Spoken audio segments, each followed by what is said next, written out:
Well, as usual, let's open our class today by reciting basmalah together. Bismillahirrahmanirrahim.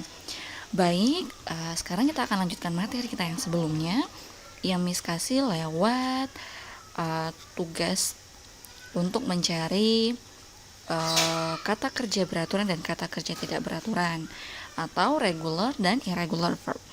Kenapa Miss tugaskan untuk mencari itu? Karena kita akan bahas kalimat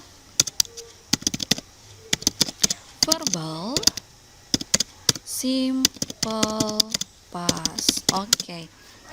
Jadi irregular dan regular verb yang kalian tulis kemarin itu adalah senjata kalian untuk mengerjakan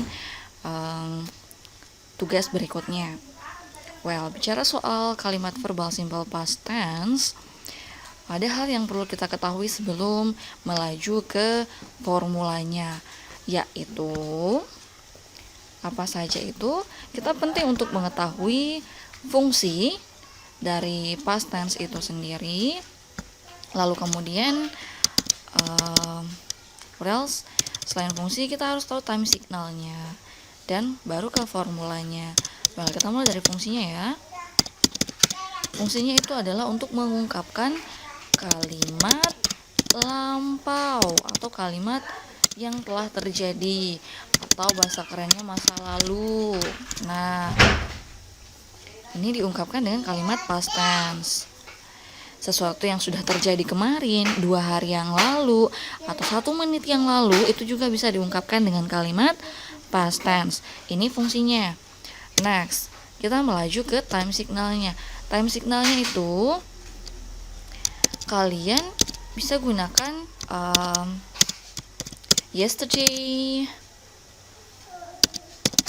Udah lewat nih. 2 days ago. Dan time signal yang lain yang berarti kejadiannya udah lewat gitu. Kalian bisa gunakan di sini. Next kita ke polanya atau formulanya. Polanya seperti apa, Miss? Polanya itu adalah untuk kalimat positif dulu ya. Kalimat positif itu polanya subject plus verb 2. Nah, disinilah senjata kalian digunakan. Kenapa kalian harus mencari bentuk pertama, kedua, dan ketiga dari sebuah kata kerja? Karena kita akan menggunakannya nanti di kalimat positif maupun negatif dan interrogatif. Well, kalau negatifnya itu rumusnya kayak gimana? Negatif itu rumusnya adalah subjek. Yang tadi Miss ganti ya. Subjek plus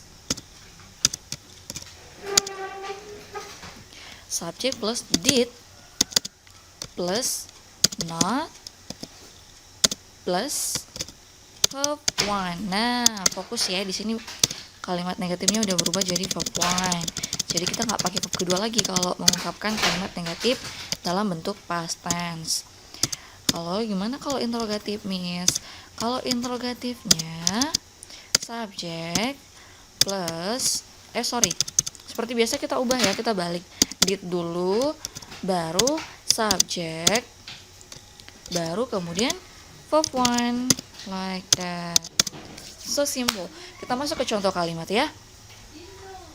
Well, Miss coba kasih contohnya yang sederhana. I believe kalian pasti tulis contoh kata kerja ini di kalimatnya kalian yang kemarin kalian tulis. Contohnya tuh kayak gini. Kita ambil kalimat positif, misalkan si Raja ke sekolah kemarin. How to say in English? Raja ke sekolah kemarin.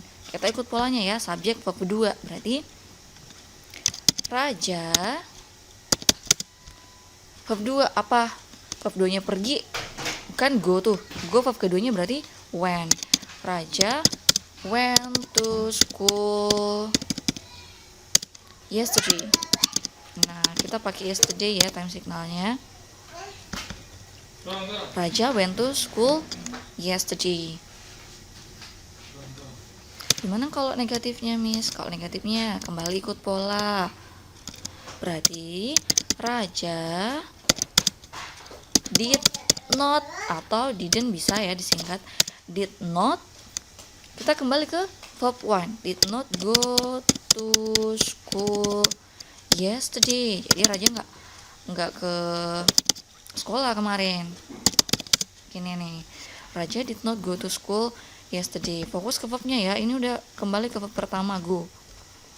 Kemudian kalimat interrogatifnya. Di sini negatif ya. Kalimat interrogatifnya atau kalimat tanyanya adalah did Raja go to school yesterday? Oke, Raja ke sekolah nggak kemarin gitu. Jadi kita sudah kembali ke verb 1. Fokus ke penggunaan verb ya. Dan jangan lupa did. Jadi kita nggak pakai does dan do seperti di present tense. Sekarang kita sudah menggunakan did. Oke, persis seperti contoh yang sudah Miss kasih, tugasnya pun akan demikian. Kalian bisa cek tugasnya di kolom tugas nantinya. If you have a question, kalau kalian punya pertanyaan, kalian bisa tanya di forum kelas nantinya ya. I think that's all. Thank you. Let's close our meeting today by reciting Hamdalah together. Assalamualaikum warahmatullahi wabarakatuh and see you.